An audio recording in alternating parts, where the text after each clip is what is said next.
is still that they're moving heaven and earth. They are mobilizing the entire government and all its resources, people's money, our money, to destroy the vice president. I think that she is standing tall, and I think that the trajectory towards this is towards talagang the credibility. For instance, no, Ronald Llamas, he always makes fun of, he calls PRRD the tatay, karton tatay, something like that, di ba? And he thinks it's an insult, but in reality, that carton cut up figure is a figure of victory for PRRD because I think 20 years is already too long. Kaya nga sinasabi natin, itong gutom, itong mangyayari na mga pasakit sa taong bayan, mag-aapat na taon na itong bangag na Pangulo. Minutes, the birthday of President Rodrigo Roa Duterte. great man. Ayun, maganda. So At Eric, mapagsimulan natin. sabihin Yeah, ako, go ahead, ma'am. Yeah, I was monitoring the celebrations all over the world. We're talking Vancouver, Toronto, Dubai. I'm sorry, not Dubai but Kuwait. Basta lahat yan, no, Belgium. Basta in Europe, so many parts of. And I was the phenomenal show of love, no, and love and gratitude, and the phenomenal show of rage for the president, for the man, the drug addict who put PRRD there. But for me, no, yesterday watching all this, monitoring the celebrations for PRRD, it was just, I don't think any world leader in the entire history of MOD has ever experienced anything like this. No, global appreciation, show of love and support, and talagang yung demand for him to be brought home, to give him justice, diba? It's phenomenal, no? I agree, and because of that we will get Ma'am Lorraine yung updates mismo direkta kay dating Secretary Jing Paras, no, sa mga kaganapan din sa Hong Kong. Congressman Jing, please update ang ating mga kababayan and then your reaction doon sa binanggit mismo ni Ma'am Lorraine kung paano po bumuhos ang malawak na pagmamahal ng sambayan ng Pilipino sa kaarawan ni Pangulong Duterte. Go ahead po, Congressman Jing. Well, unang-una, I can only what happened here? We can hear Yeah, you're you, still Jing. on. I can only share what transpired yesterday dito sa gathering ng mga ating mga mahal na mga kababayan, mga Filipinos dito sa Bayanihan Center sa Hong Kong. At dito po natin nakikita ang napaka mainit na suporta at the show of loyalty and remembrance, no, na nilalahad ng mga Pilipino para kay President Rodrigo Roa Duterte. Their strong feeling, sinisigaw po nila yung mga hinaing nila sa ating bansa, sa bulastugan itong bangag na Pangulo, at yung kanilang disgust sa kanyang pamumuno, at the back of that is their loud and cry for bring him home, Duterte. Jing, may tanong ako. Sorry, Eric, I'm interrupting. Yes, Go ahead, yes. ma'am, go ahead. Jing, may Go ahead, tanong ma'am. ako kasi you called him a president. Do you still think he's a president? And number two, you said pamumuno. Anong pamumuno? Could you explain to us what you mean by Well, he It's a was serious elected president, kaya lang may mga kasama din tayo sa ating grupo na bumoto sa kanya. Like PDP Laban, full support sa kanya. Yeah. Dahil nga kay BP Sara na kanyang vice presidente. So, he won as president. So, he's still the president. Doon naman sa pamumuno niya, Jing, with wait due a minute, respect. Yeah.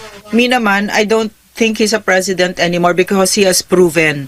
Yeah, okay, he was voted into office, but as time moved on, no, he has been unmasked for just a stupid plunderer, magnanakaw at saka drug addict.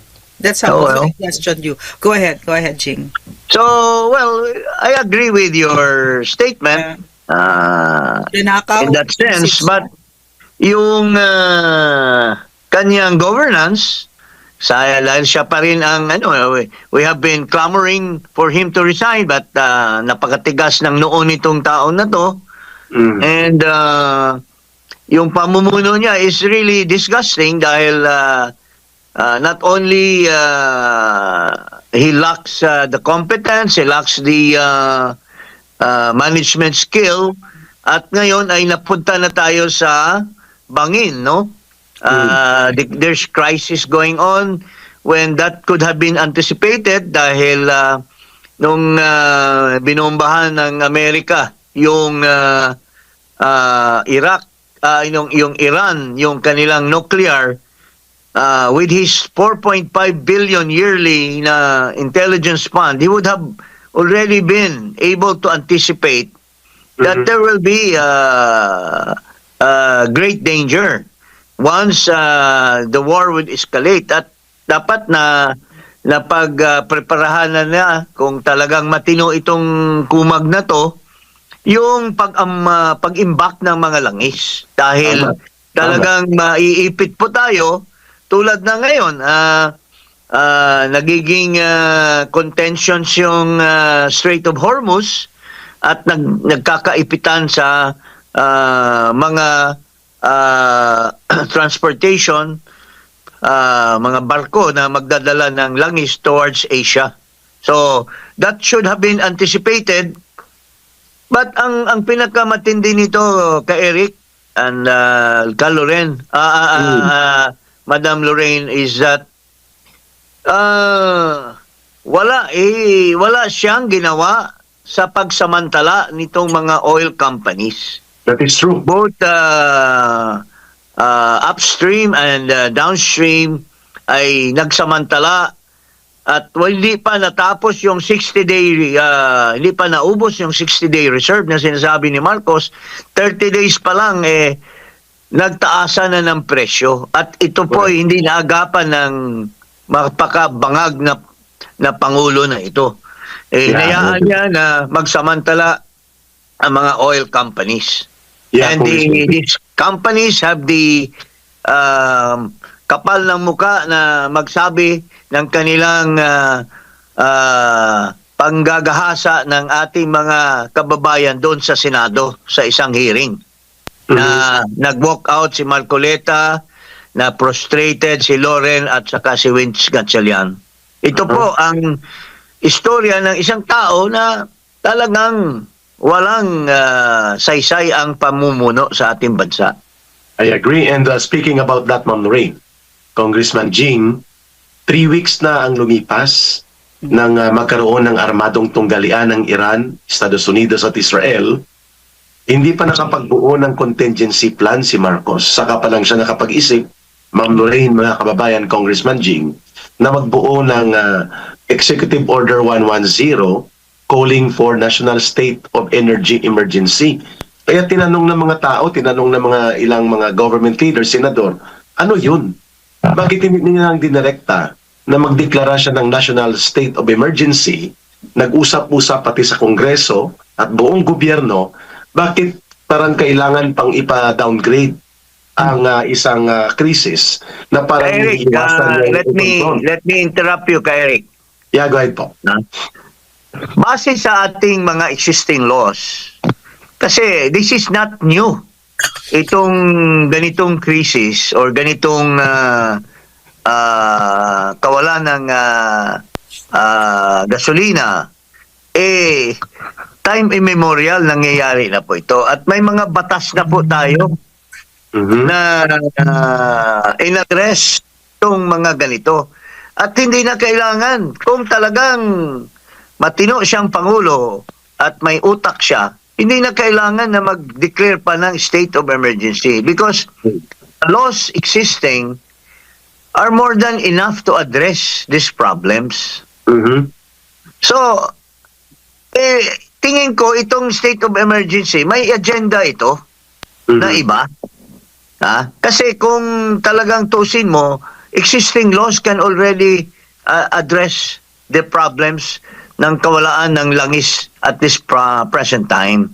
Pero gusto niya magdeklara because syempre pagka nagkaroon na siya ng emergency power, this one leads to another. And nag-ano nga siya, nagpahagi nga siya na pagka hindi pa daw sumunod, pagka hindi pa daw na-address ito, baka magkakaroon ng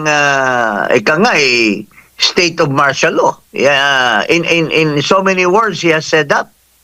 Uh-huh. And it means to say, Ma'am Lorraine, mga kababayan, hindi po crisis ang nais niyang tugunan, kundi kapangyarihan na gusto niyang protektahan. Yes, Ganun po bang dagdag ng tingin mo? kapangyarihan dahil wala na naniniwala sa kanya eh. He has Mhm. lost credibility to function as a pseudo-president in this country. Mhm. Jing, Eric, I want to just give Go ahead, you ma'am. Go ahead. Go ahead po. comparison, ha. In Cambodia, diesel is 53 bucks, 53 pesos per Mhm. liter. Okay, in Laos it's 70, in Vietnam it's 57, in Singapore it's 140, etc. In the Philippines it's my goodness, 130. 130 ba, Eric? Malaysia, ma'am, is 48.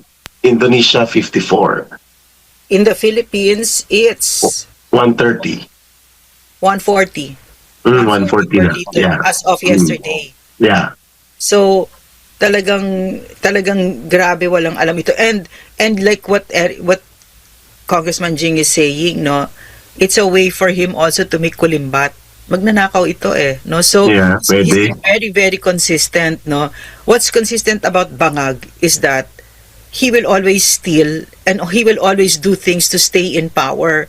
None of that is in his mind, he's totally incapable of thinking for what's going to be good for the country and for the Filipino people. This person here, this drug addict, is really after stealing more and more and more and more from the Filipino people and to stay on in power. That's why yung sinasabi ni Congressman Paras at saka ni Eric, parang sinosoften na niya yung ground papunta doon. Diba? Tama. Tarantado Congressman Jing, talaga. Yes, ma'am, tama yes. yung observation mo. Would you like to add explanation? Bakit ang pananaw mo, hindi ito para i-address ang krisis? Ginagamit niya ito, kunwari ang pagiging concern sa krisis sa langis at epekto sa ekonomiya, pero ang kanyang pinoprotektahan, kapangyarihan at pwede siyang gumawa ng mga hakbang na para magpahigpit ng kanyang kapit sa kapangyarihan at hindi maimbestigahan at hindi siya mapapanagot sa malawakang iskandalo ng pangungurakot at pandarambong. Paano magkadugtong yan, Congressman Jing? Well, unang-una, unstoppable itong mga pinaggagawa niya eh. Unstoppable talaga siya. Unstoppable That's because the word. He's not going to stop. kasabwat, in our Republican system, our government, there is a check and balance of the three branches. Pero nangyayari ay na-control na niya yung Congress, the Senate and the House. Tapos sobrang bagal ang galaw ng ating Korte Suprema. So, scot-free talaga siya to do whatever he wants to do.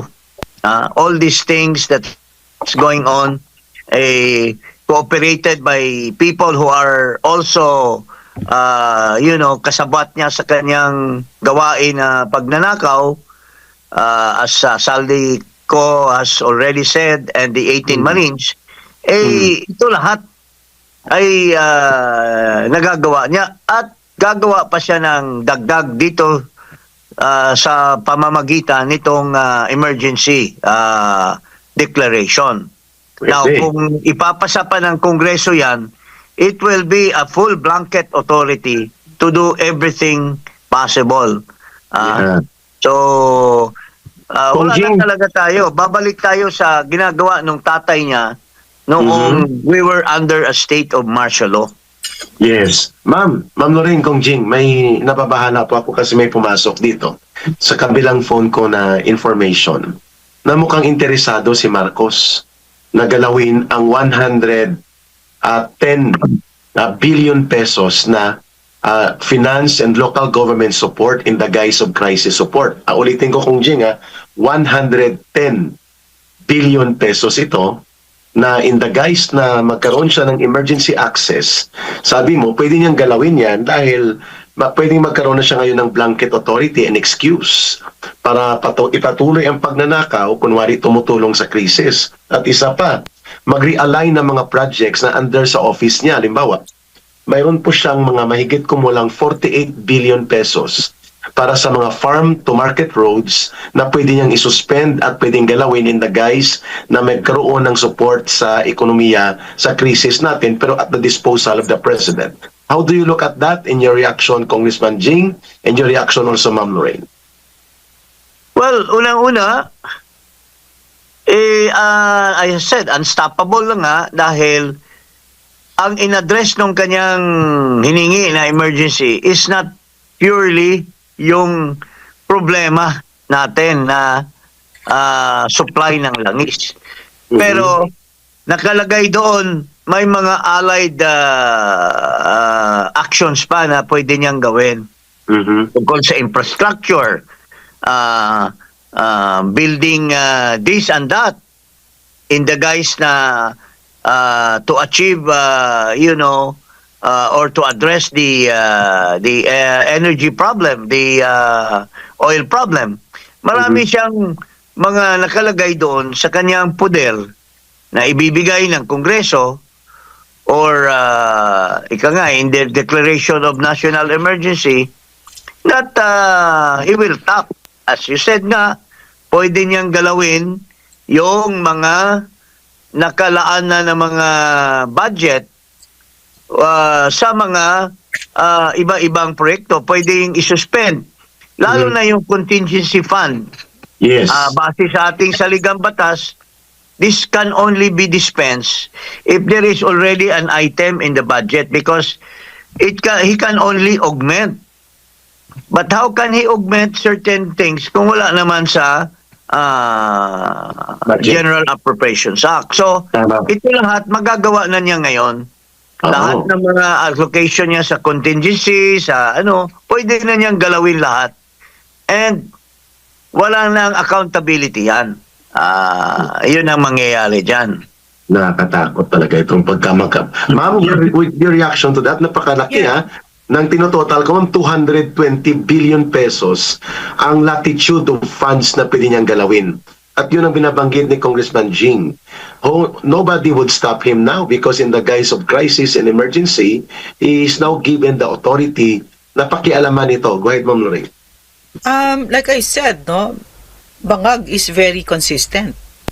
He's not done anything for the good of the country and he's always going to steal and he's always going to search for ways to stay on in power. So whatever Congressman Jing Paras just said, I think that will happen, no? But for me, I like it. I like it because it's the age of information. It's very easy to get that kind of information. The more he is digging a deeper grave for himself because Inday will be president. And Inday said, hindi pwedeng walang mananagot. It is already, the trajectory is towards a Duterte presidency again. So, this desperate moves of this drug addict plunderer, I want him to continue. So, when the time is right, we're going to hang him by his nostrils. Go ahead, do it. Do it. Let me caution ourselves and our Filipino brothers and sisters that remember the old Marcos, the father who appeared in the Guinness Book of Record as the biggest thief in the history of the world. Yeah. He will do everything to prevent Sara Duterte's election. Ito pa nga, prelude lang itong impeachment. Prelude lang itong lahat ngayon. makikita nyo sa social media, mga iba-ibang mga vloggers. Pero these are paid at magagaling sila magsulat. Like itong Juan Vlog. Kita ko yan. Mayroong Sandugo, mayroong ito lahat. Tapos pinasok na nila itong napakapangit na babae at she's being pushed with full support ng mass media, interviewed by the mainstream media in a very very obscure way na makipagdebate siya kay Sara, pero pinapalaki nila.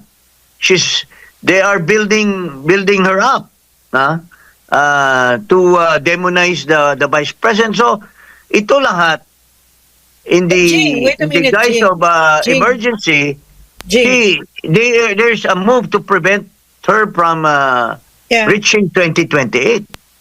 Mhm. Yes, ma'am, you would like to... Yeah. Yes, please. Jing was talking about this blogger nga that they're building up, etc. But I don't think she's succeeding. I don't think all this black ops against the vice president is succeeding because up to now she's still the most trusted, diba, etc. And Bangag's trust ratings has really gone down the drain, diba? So while it is true that they're moving heaven and earth, they are mobilizing the entire government and all its resources, people's money, our money, to destroy the vice president. I think that she is standing tall, and I think that the trajectory towards this is towards talagang the credibility. For instance, Ronald Llamas, he always makes fun of, he calls PRRD the tatay, karton tatay, something like that, diba? And he thinks it's an insult, but in reality, that carton cut up figure is a figure of victory for PRRD, because that karton, that cardboard cut up of PRRD will get way more love than Bangag or Martin Romualdez in the flesh, diba? There will be so much more, millions and millions of Filipinos who would rather have a picture with a cut up figure rather than a flesh and blood of Bangag or Martin Romualdez, and certainly not Ronald Llamas, diba? So you got what I'm saying? Parang they can always try,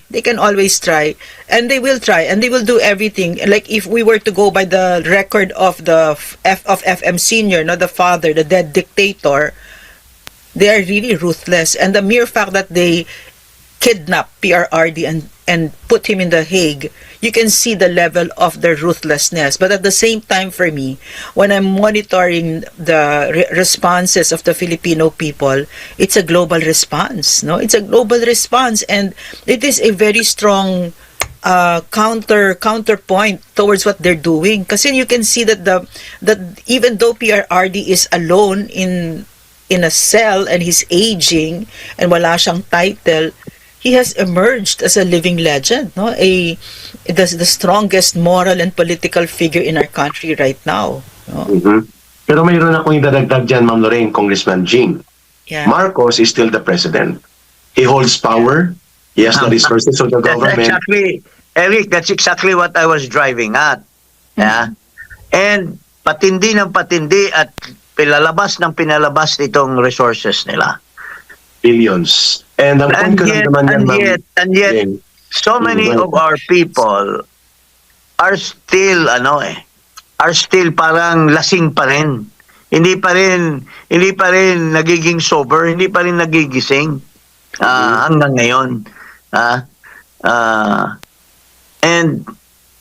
And syempre, what can we do if he's still the president? And patuloy yung kanyang panghahasi ng lagim sa ating bansa. Yeah. Continue with that idea, Eric, and I think you're leading to a sensible statement there. Yeah, thank you, Kong Jing. Thank you din, Ma'am Lorraine. While people are angered, galit sila kay Marcos, pero yung majority of the people are not yet into the street actions to actually demand. Pa rin hanggang ngayon. May sizable number na nag-15 setter at may malaking bahagi ng population, Ma'am Lorraine, ng taong bayan na nag-aalangan to go out on the street and yung tinatawag natin, Kong Jing, sa ating prinsipyo sa political science, yung direct action of the sovereign people, similar to people power. Medyo, ano siya, Ma'am Lorraine, tinitimpla ng maraming sektor, bagamat may mga kumikilos, may mga umiingay, may nag-iingay worldwide. Marami sa kanila. Marami, like kapon. There's a expression of hatred, and loyalty. But hanggang sa puso lang at diwa lang. Walang overt acts. Walang overt acts ang mga karamihan na dinadamdam nila yung nangyayari sa kanila, pero hindi nila ma-translate into action. Eric, I have a question. Eric. Yeah, Eric, that's my point. Eric, I have a question. What actions, what's your metric for what it means when the people have moved already? Pero Eric, I caution you, ingat ka muna dahil baka mamaya pag nagsalita tayo, sobrang suppression and harassment itong ginagawa, kaso na kaagad ang haharapin mo. No, wait a minute. No, I'm sorry. I want to say something, ha? A truly free person doesn't have to ask anybody's permission. So, we have to be able to speak our minds. So, Eric, ano yung sagot doon? Pero I appreciate yung caution na, ma'am. I have two pending. I have two pending cases of inciting to sedition. Isang kaso ng cyber libel and one is another coming. 4, 5 ang kaso ko sa Marcos, na isinampa ng mga tauhan ni Marcos. So with caution, ito yung point sa tasagot sa tanong ni Ma'am Lorraine at ni Congressman Jing. The people must have to have an actual collective action on the street. Similar to the degree and volume of people sa panahon ng mga people power. Wala pa tayo doon sa antas na yon. Ang isang malaking bahagi ng population kong Jing, Ma'am Lorraine, mga kababayan, na nag-aalangan sumama sa ganyang paninindigan ay ang Roman Catholic Church na dati nating kasama sa mga historical period na yan. Malaking bahagi po dyan ng mga kabataan, estudyante at mga religious ang naging trigger factor for a broader participation of people power nung People Power 1 and People Power 2. However, mayroon pong isang magandang pagkakataon na na-develop ang pagiging duwag at atrasado ngayon ng pamunuan ng Catholic Bishops' Conference of the Philippines ay pinalitan naman ng pagiging matapang ng Iglesia ni Cristo that can deliver also millions. Pero ang pinipili kasi nilang venue, Congressman Jing, Ma'am Lorraine, medyo may restraint, luneta. Walang masyadong impact sa pag-paralyze ng traffic, pag-create ng semblance of civil disobedience and disturbance sa poder. Like, kung ginoccupy nila ang EDSA 3 araw, kahit kalahating milyon lang, bagsak na yan si Marcos sa kanyang kapangyarihan. The AFP and the PNP will be forced to recognize the people power. Iyan po ang mga barometer na hindi natin nakikita, and I agree to Congressman Jing sa punto niya na it will take time to develop while people are angry, pero pwede ito mapapadali, Congressman Jing, Ma'am Lorraine. When people are not only angry, when they are already hungry. And we are leading towards that with this crisis that's going on, maski ano pang emergency power yan, but correct. If gutom ang tao, yung kanilang sasakyan, yung kanilang motorsiklo na paghanap buhay nila, yung kanilang dilapidated ng mga sasakyan na nagdadala ng mga gulay from one end to end, pag napigilan yan at wala nang kakainin, then that's the only time these people who are fence-sitter will realize na talagang binabagsak ni Marcos yung bansa natin. And it's only a matter of time. Yeah. And I think blessing in disguise tong gera dyan sa Middle East, although it's destructive, but as far as the Philippines is concerned, it also opens the doors. It opens the eyes of people in that direction. Tama. Ma'am Lorraine, yun na po Basically, sinasabi ko. Ma'am, Yeah. tapusin ko lang siya, ma'am. Yun ang sinasabi ko. Yeah, go ahead. Marcos may control the political dynamics, but he can never absolutely control the economic impact. Pwede niyang paglaruan ng politika dahil may poder siya, may batas, may mga institusyon siyang nagagamit, may nakukurakot, may nasusuhulan siya. Pero pag taong bayan na ang nagdesisyon dahil sa gutom, kahirapan, kawalan ng trabaho, pagtigil ng mga trabaho, pagkawala ng income, pagsirit ng presyo ng pagkain, at hindi mo na mapaaral mga anak mo, at nagugutom ang taong bayan, yung economic debacle na to, ang magtutulak sa taong bayan, nalalamunin nila ang pag-aalangan ng CBCP, ng mga Katoliko, ng pag-aalangan ng simbahan, at ang pagiging duwag at pag-aalangan ng AFP and PNP to stand by the people, lalamunin sila ng daluyong ng tao. Tao na Eric, mismo. let me follow that up. Alam mo, Go ahead, sir. Go ahead. historically, resilient ang mga Pilipino. Can you imagine? We suffered 300 years of Spanish dominance. Spanish, it took 300 years for the revolution. Pinatay si Rizal, nagkaroon ng debacle kay Mabini, kay La Bonifacio. So, napakatagal ang dominance ng Spain. During Marcos, in 1965, he was the president. He got re-elected in 1969, and in 1972, he declared martial law. How long did it take us? Almost 20 years to be resilient. Pero dumating din tayo sa point na nag-alboroto na rin ang taong bayan. Pero with the social media and everything that's going on today, I don't think 20 years is already too long. I think 20 years is already too long. Kaya nga sinasabi natin, itong gutom, itong mangyayari na mga pasakit sa taong bayan, mag-aapat na taon na itong bangag na Pangulo. At walang nangyayari sa ating bansa. He became Secretary of Agriculture. Ginusto niya yon, pero puro kabulastugan, smuggling left and right, and so on and so forth.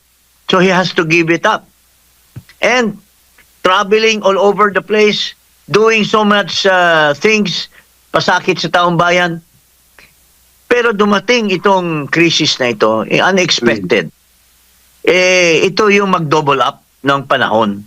Na darating din tayo sa panahon na ma-realize din ng taong bayan na talagang double whammy ang ginagawa ni Marcos sa kanila. Yun. Ma'am Lorraine, would you like to interact on? Well, I'm really sad for our country that we're that kind of people that we need an economic collapse and hunger and that kind of thing before we can overthrow an abusive and totally incompetent leader, right? Because in other countries, they don't need to go, they don't need to get that to that point, diba? Like for instance, here in Japan, it's just a whisper of corruption and he's gone. So I really hope that we would, kasi what that means, kasi people are growing hungry na, diba? So, abot pa tayo doon, diba? Nakakaawa masyado kasi iba yung hunger no? So, but in terms of economic collapse, oh man, I have full faith in Bangag that he's gonna lead us there. Full faith. That's why I want him to resign now because I don't want us to get there. Well, that's the clamor. Everybody's saying that, but marami pa rin tayong hindi nakikisama. Maski hirap na hirap sila, pero tinitiis pa rin ng ating mga kababayan. Yeah. Congressman Jing, Ma'am Lorraine, Ma'am, kung balikan natin ang kasaysayan, yung People Power 1 of 1986, bagamat yun ay sinimulan ng pag-aalboroto nila Enrile at Ramos, there was really a very undeniable factor na nagkaroon ng crack in the military support to Marcos Sr. And it became faster nang sumama na ang taong bayan at ang simbahan. So, ang nangyari, Marcos was not about to give up power, the senior, but he was forced to give up power dahil wala nang military sa kanya. hindi na niya makokontrol pa. Ang dati niya nakokontrol ang Philippine Constabulary, ang AFP. In people power too. Ah, Eric, i-factor in mo please yung US intervention. Ipasok mo. Could you Of course, please? Yeah. ang US is not loyal to any politician. Yeah. Ang US is only loyal to its own interest. And they are using puppets in the government. Alam din yan ni Congressman Jing. So hindi sila loyal kay Marcos Sr. because Marcos Sr. siya. Loyal sila doon sa pwedeng magpapatuloy ng sistema ng pangingialam at pangungontrol nila sa Pilipinas, whoever that is. Either yan ay galing sa oposisyon o galing sa administrasyon. Kapag nagiging mabaho na ang mga administrasyon na kanilang sinusuportahan, kagaya ng nangyari kay Suharto sa Indonesia, ng nangyari kay Fujimori, nangyari sa kay Noriega sa Panama. Ang lahat ng ito, mga kababayan, sinuportahan ng Amerika ang mga diktadura. Pero nang ang taong bayan ay umalsa laban sa Amerika, sa pangingialam nila sa mga gobyernong bulok at kurakot, kagaya ng Marcos Sr., ang Amerika ay ginigive up niya mga diktadura at nagbubuo siya ng panibagong political consensus the way they built yung consensus kay Cory Aquino. Is that a possibility also? Kay Erap Estrada, nangyari din yan? Opo, gusto ng CPP, NPA, NDF na mangialam. Pero si Gloria Macapagal-Arroyo, ang constitutional successor, kaya siya ang binuo na consensus ng Amerika with other sectors ng lipunan ng Pilipino para mapaalis ang mabaho na iskandalo ng wetting at mga pangurakot ni Erap Estrada. Pero may factor doon yun, Congressman Jing, correct me if I'm wrong, Ma'am Lorraine. It can only become faster ang paglayas at pag-resign ng isang kurakot at abusadong presidente like Marcos Sr. and Erap Estrada when the support of the military, the AFP, and the police becomes less towards them, meaning humina. Kaya hindi natin masisisi ang panawagan na ang AFP and the PNP can hasten everything if they will just follow their constitutional duty to stand by the side of the people and stand to respect the constitutional, peaceful, legal transition of power. To force Marcos Jr. right now to step down is for the military to side with the people, not to do kudeta, not to do mutiny, not to do rebellion, but to make sure that Marcos will not, the support of the military, ano man ang gagawin niya, he will be inutil. Mukhang doon yun patungo, Ma'am Lorraine. I think ano only happen, yung binabanggit ni Congressman Jing at ang binabanggit ko, kung ang taong bayan ay nakikita ng military na hindi na tala mapipigilan, mag-aalsa at posibleng mag-civil war kung hindi mapipigilan ang pagbangon ng tao laban kay Marcos. I'm curious though because you mentioned, Eric, yung parang EDSA thing, di ba? Yung ganyang klaseng mass protest, right? I'm curious though because if you put together at the age of information, that was just Metro Manila, right? But now what we're seeing though are all over the places and all, not just all over the Philippines but all over the world. So because nga of the internet, parang you can see that the mass protests are no less phenomenal than it was during people power, no? So Ma'am, it's not just about the place, ha? Yeah. The main factor there is the crack of the military. The what? Kapag walang ang pagkakaroon ng pagkakabitak ng military support ang magpapabilis. Not the place, not the number of the people. Congressman Jing, your reaction please. Well, unang-una, there has been a lot of,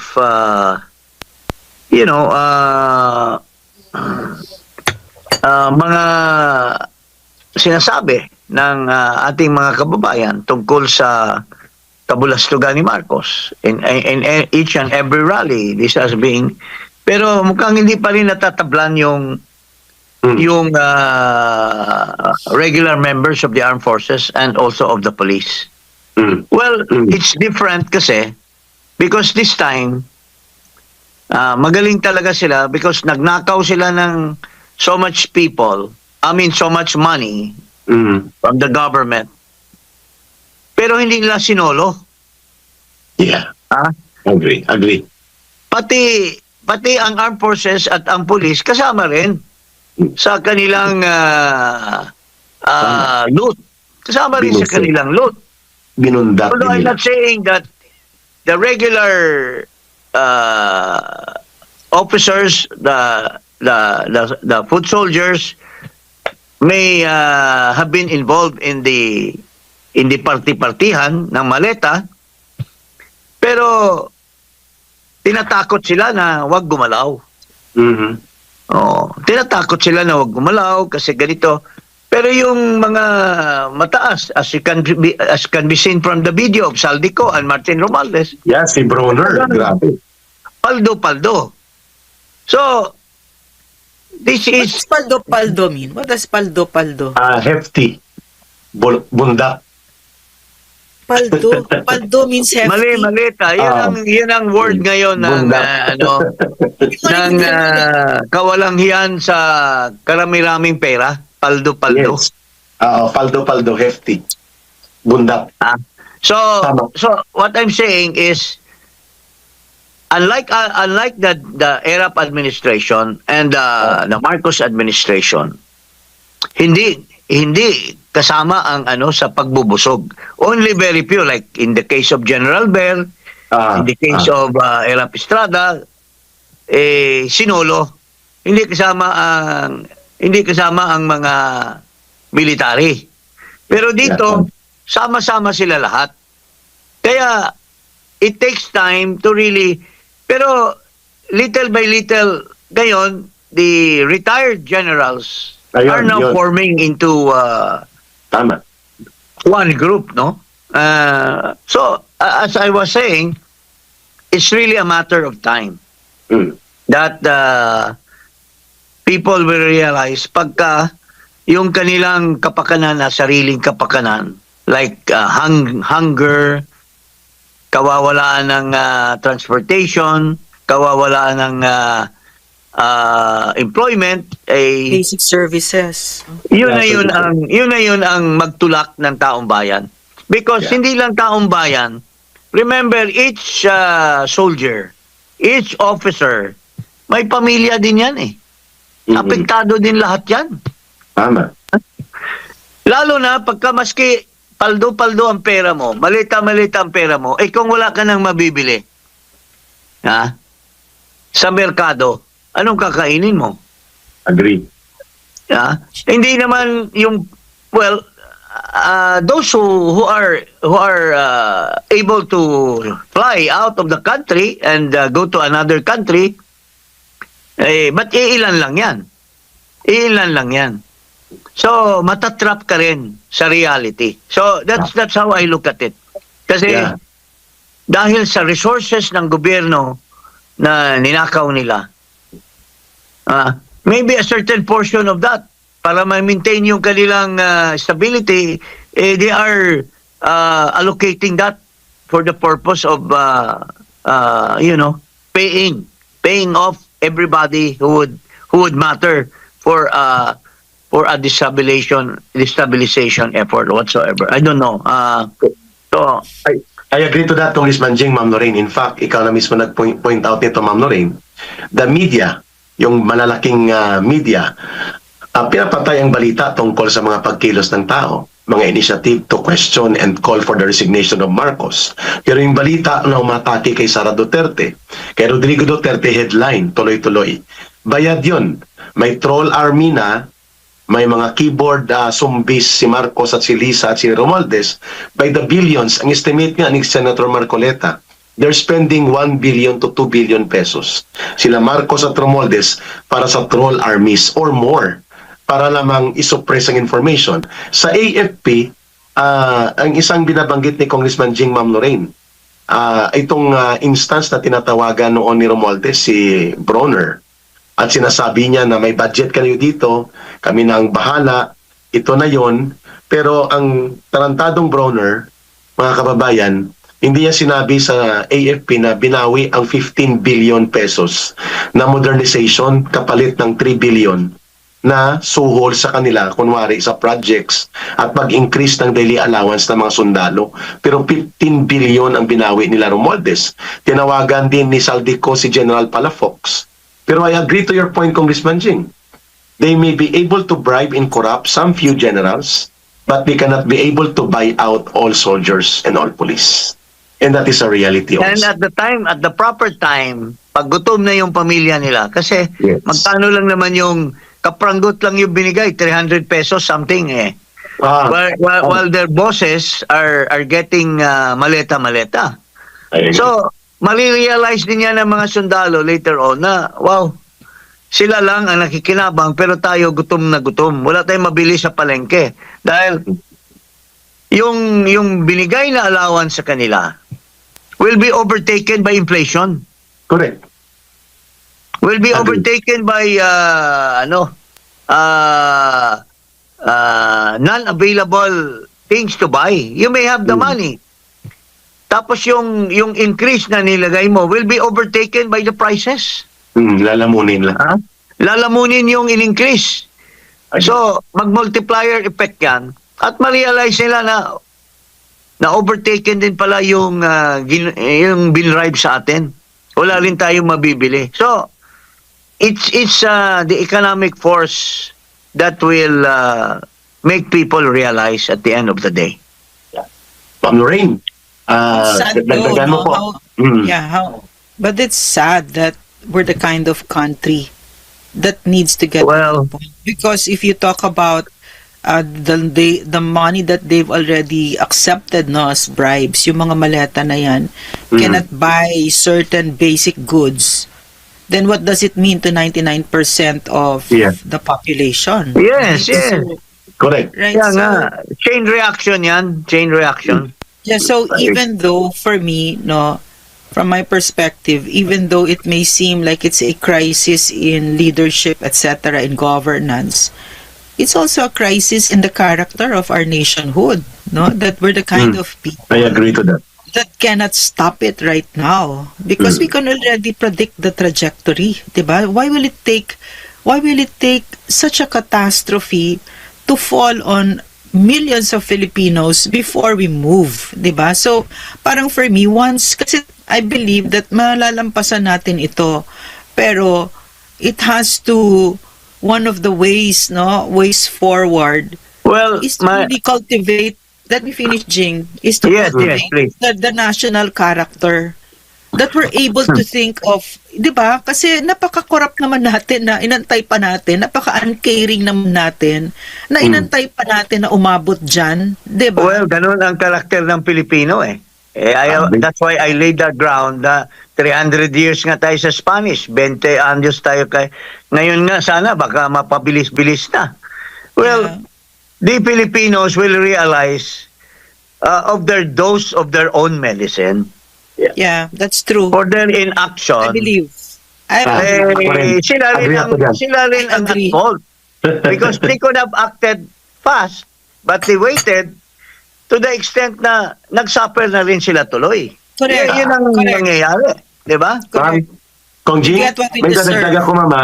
Isang example ko dun sa teorya ko kanina, Congressman Jing. Muling nabuhay ang mga pagkilos na maging demokratiko ang bansang Iran. Pinunduhan, tinulungan ng Israel, tinulungan ng Amerika ang mass movement sa Iran, Ma'am Lorraine. Pero what kept Iran away from being controlled still by the US and regime change? Bakit hindi bumagsak? Patay na si Khamenei. Patay na ang mga general ng Iran, Congressman Jing, mga kababayan. Bakit hindi nagtagumpay ang mass movement nila? Bakit? Kasi intact pa rin po ang IRGC. Iranian Revolutionary Guard Corps ang military nila. Kaya yun ang point ko, ma'am, na mabilis ang disintegration ng isang gobyerno kapag ang military niya mag-side sa kanyang mamamayan to change the government and change the regime. Kahit bumuhos ng billions ang US, binuhay na niya ang monarkiya ng Iran, yung mga naka-exile, nabuhay muli ang mass movement sa Iran na napakahirap mong gawin yan dahil dudurugin ka doon, military regime ang nandun, extremist pa. Pero bakit kahit patay na ang mga leaders at general sa Iran, hindi nagtagumpay na magkaroon ng regime change sa Iran. Kahit pinunduhan at sinuportahan ng Amerika at ng Israel ang regime change movement ng mga tao. Because hindi nadurog at hindi na-disintegrate ang military ng Iran, which is the IRGC. Meaning, pwedeng kumilos at lumawak ang mga pagprotesta all over the world ng mga Pilipino laban kay Marcos all over the country. But for as long as intact at hindi dramatic at hindi strongly negative ang pag-crack, ang pagbiyak sa military structure supporting Marcos will survive. At sabi ni Congressman Jing, it will be a hard lesson for the people to learn that way. Yeah. Also Eric, matagal nang nagpaplano ang Iran. Napakatagal, parang they already knew the trajectory that someday this was going to happen. Yes. Diba, what the US Kaya nga and hindi Israel maubos-ubos did. So they really Grabe. diba? So that's why they really prepared for it. In other words, juxtapose that with us, they're a very intelligent people. Their leaders are so intelligent, and the people now they're just sitting there and they're the ones calling the shots, di ba? So parang Hindi I would sila wish for maubos eh. us, Hindi matapos-tapos kong Jing. Oo. Binira na naman. Oo, yeah. Ang Strait of Hormuz, kaya pa rin nilang kontrolin, patay na si Khamenei. Yeah. Patay na ang halos 40-50 na mga general ng Iran in the last 2 years ng giyera ng Israel sa kanila. Pero what kept the Iranian Islamic regime intact? Kahit wala ng mga top leaders, their military stands to refuse to change a regime. And people without Kaya an army nga, with them, nakakatawa nga itong armed forces natin. Nagpapaguyo sa isang bangag, sa isang Yun. bobo na Sa pangulo. isang drug addict. Sa isang Hindi drug lang, Jing. addict. Collaborator. In fact, Jing, nakikisama sila sa isang tinaksil sila at kasi collaborator na sila with the CPP-NPA. Oo, Pero sa mo, kaya. pumapayag ang AFP sa ganyang klaseng kaputanginahang leader na yan. Yeah, when I in agree to fact, that. on their own, they can do it. Yeah, Ha? tama. With or without anybody else. Yeah. Kaya nga, they're talking about this and that, you know. We don't know. Pero, siguro, never in the history kasi, Lorraine and Eric, na Yes, sir. talagang napaka-massive ang pera na Yeah. nilabas. Agree ako dyan. Na-overwhelm Eric, siguro, Jing, na-overwhelm Jing. siguro ito, ha? Jing, gusto ko i-underline mo yan kasi talagang yung sinabi mo ba nung panahon nung tatay niya, yung mga bihes loans ganyan, mga ano lang niya, cronies lang niya. Cronies na. Pero never before kasi marami tayo nanonood dito sa atin na hindi pa sila buhay nung time na yon, no? Yeah, sige. Sa time mga dinosaurs ang nakakita nun. So, ngayon lang natin nakikita ang ganitong level ng korupsyon, massive. Yes. Massive. And it's so sporadic na everybody that matters to retain a stupid and incompetent person kaya because lahat nababayaran nila because sa sobra-sobrang pera na pwede nilang gastusin para mananatili sa pwesto. Yeah, Pera I agree to natin, that. Jing. Pera natin. Pera natin, no? Pera ng taxpayers. Tama. Kung Jing, Ma'am Lorraine, Ganun ang nangyayari ngayon. Never in our history. I agree to that. Kaya labas sila ng labas. Unang pinartihan nila ang mga congressman at saka mga senador. Grabe. For the last 3 or 4 years. So, binild up nila yung loyalty Yeah. through money. Ngayon, at the same time, binild up din nila yung loyalty. Kung anong pinarti nila sa mga congressmen at saka senador, hinayaan nilang magnakaw ng magnakaw, pinarti din nila sa armed forces. Yes, I agree. And Tapos mantakin mo, Ma'am pinarti din Lorraine, nila sa media. Sa media. Sabi ng media. 18 Marines, yung Media. mga malalaking isda sa media ay pinakalan din ng pera. Hinahatid doon sa mga buildings. So, lahat na forces that would have mattered para ipahadating ang hinaing ng tao ay sinuppress. Yes. Agree. Sinuppress para hindi lalabas ang talagang tunay na iniisip ng bawat mamamayan sa hirap ng buhay nila. Yes. Because- At itong, Yes, please. naranasan ko to, Congressman Jing, eh. Yung media sa panahon ng Marcos Sr. sa diktadura niya was very adversarial. Ang paigid to kay Marcos, turutudo, Pati kaya lang, Pati kaya lang, ganun din. Pero dito ngayon, yun. Ngayon, tameme. Ha? Kaya nga, people like this ugly face, Llamas, itong pinakapangit na lumalabas diyan sa mga television ng mainstream media, Bayaran ni Marcos yan eh. ay nagiging mabenta yung mga sinasabi niya, paninira. Why? Because powered by PR money yan eh. Ha? Agree. Mayroong gumagastos sa likod niyan. Itong sinasabi nilang pa-British accent pa na napakapangit eh. Ang hilig nila sa mga pangit eh. Pangit na yung mga chairman ng committee nila. Pangit na rin nag-argue na babae doon kung sino-sino mga sinasamahan na lalaki. Mga driver, mga security.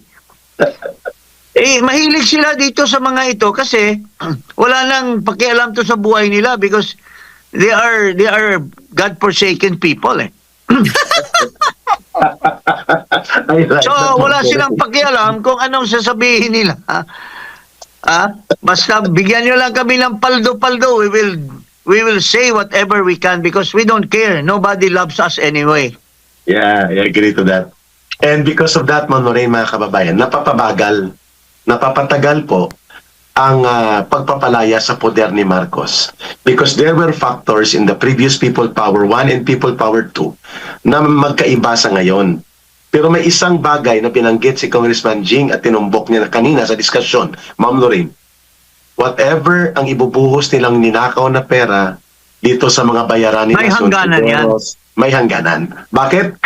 Because they cannot and they can never control na babagsak at lulugmok ang ekonomiya. And when the economy is going to collapse, people will rise up. Kahit kinokontrol pa nilang media, kahit kinokontrol pa nilang military, sinusuhulan ng mga politikong mga magnanakaw kapag taong bayan ang gumalaw. Kasaysayan. I believe what you've both said very much, no? But having lived here kasi for over a year now in Japan, where their tolerance for corruption is almost zero, how I wish, no, in my heart of hearts, that we would mature politically as a people, where we get to that point because it's so, what we've had to go through as a people, punong-puno ng grief, destruction, suffering. And you're correct, no? We brought it upon ourselves, no? And we cannot keep blaming these corrupt politicians, but because we were the ones who put them in office.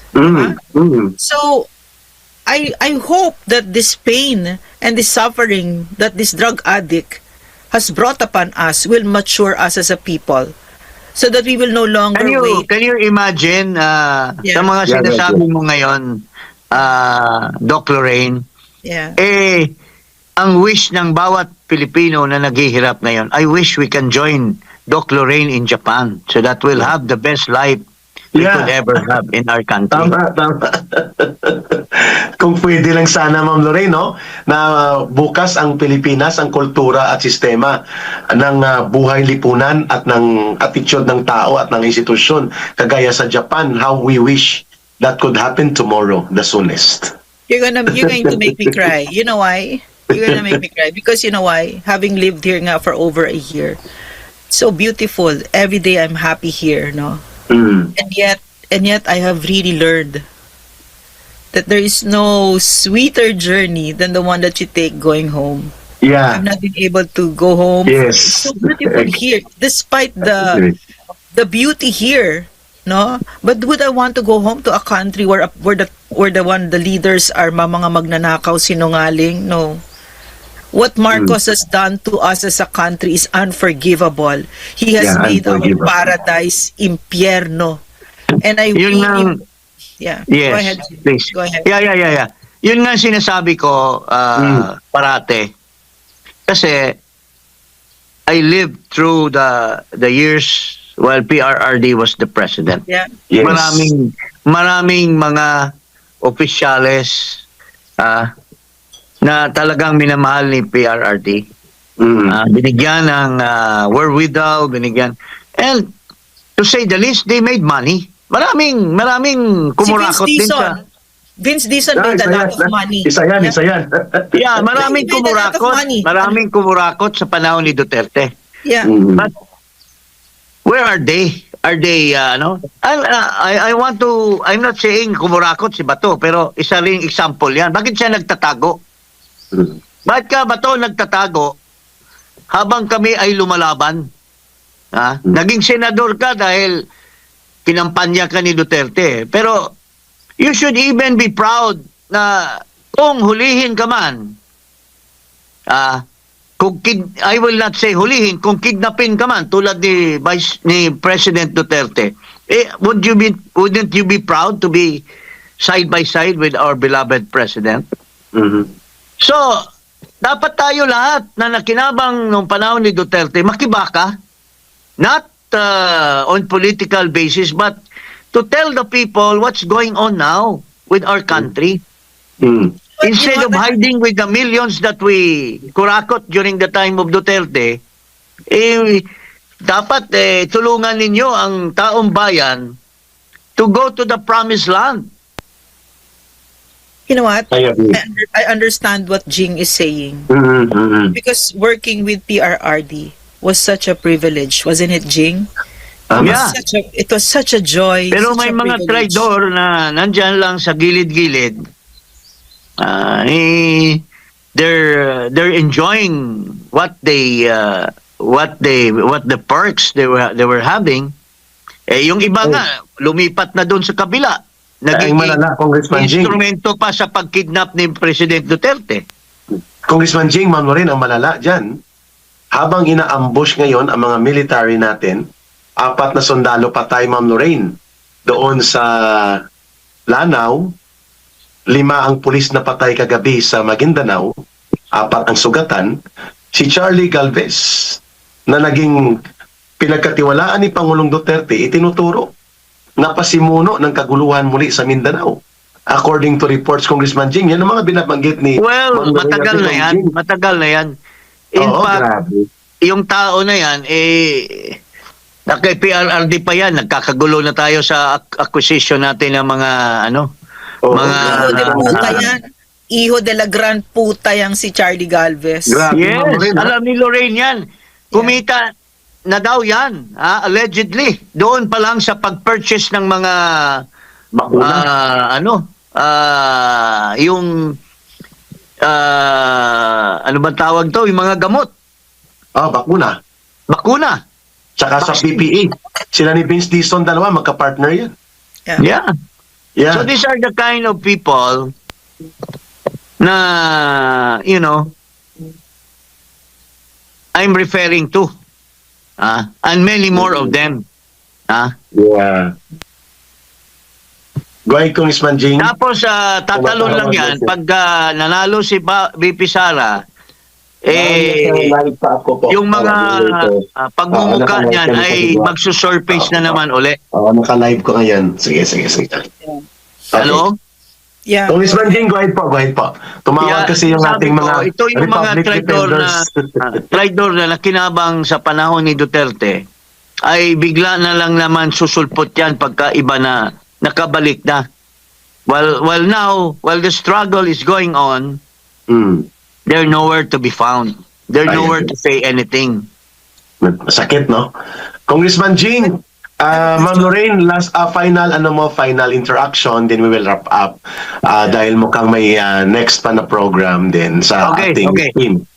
Si Ma'am Lorraine, tapos balik kay Kong Jing for final discussion. Ma'am Lorraine, go ahead po. Wait, I just want to respond to what Jing Go ahead said, po. na dilipat kay Inday, ngayon nung nakay Digong, tapos yung sumipsip, etc. Tapos dilipat din kay Inday pag nanalo na siya. I think that's a cancer, no, in Philippine society, that the way you look at a government post is lucrative position. Yeah. Because I never saw it that way. When PRRD won, a week after he won, he asked me to join him, but it took me 8 months because what I saw with my father was a thankless job. So in other words, no, my point is, what is wrong with Philippine society that you would look at a government post as a lucrative position? 'Di ba? Dapat talaga dumating yung political maturity natin has to come to a point where we would look at a government post as nothing but service, the way we saw it with PRRD. Kasi I can see it eh. Kaya nga buong pamilya sumasali sa politika, 'di ba? So we need to tweak our attitudes and beliefs. It will take a very long time, no. The Philippines, no, Philippine society is so dysfunctional. So are we closing already, Eric? Ma'am, you can give your Okay, summary points, okay. then I'll pass it to Congressman Jing De Vera. Okay, so what really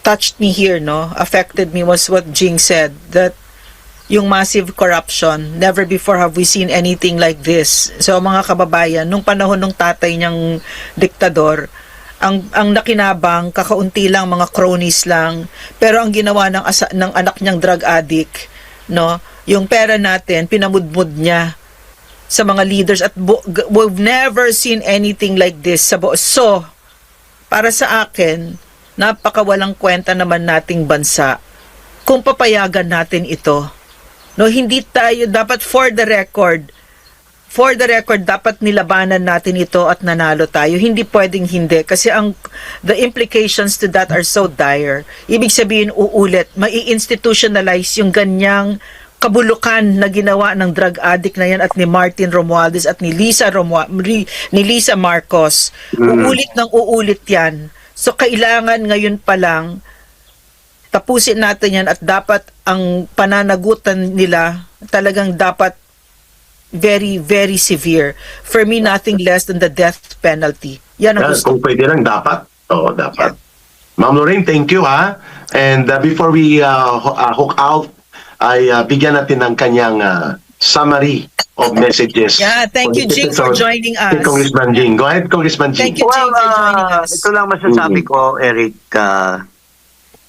darating din tayo, kasi alam mo, lahat ng kilos natin ay galing lamang naman sa Panginoon.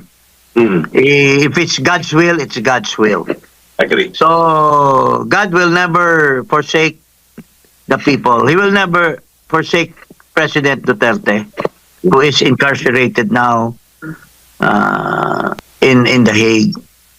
God will never allow people to be hungry in our country. And this is being perpetuated by this man called